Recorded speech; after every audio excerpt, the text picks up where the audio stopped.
Po mirë është që janë respektuar afatet ligjore, pra 48 orë të vazhdimit. Shpresoj që të gjithë çështja e ndërheqjeve do të mund të vazhdojnë. Pra është më rëndësishme që të fillon konstruimi i kuvendit, që aleancë pra mbështesim konstruimin e kuvendit, po zgjojmë me votu shkelje ligjore. Ai sikur ta kishte shumicën, do të mund të votonte jashtëligjshëm vazhdimin, po duke mos e pas shumicën, që thonë kjo është një situatë që ne nuk kemë përvojë. Pra Parlamenti i Kosovës ka pas në një rast të tillë, nuk e di si do të rezulton matutje.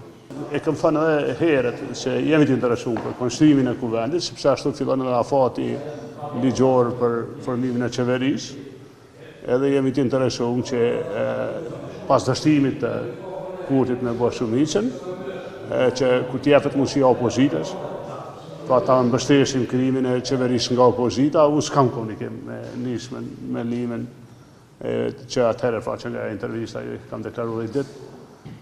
Jam ndjeni se PDK mbajnë komunikim me ta edhe kolegë tjerë, po jo AKS, sikur se dini ne kemi mungesë deputetëve në grupin parlamentar, edhe ju kom bërë ftesë këtë deputetëve që janë pa grup, që nëse vlerësojnë me na u bashku, ademi ka shprehë ka dëshmëri, po mund të ketë të tjerë janë të mirëseardhur.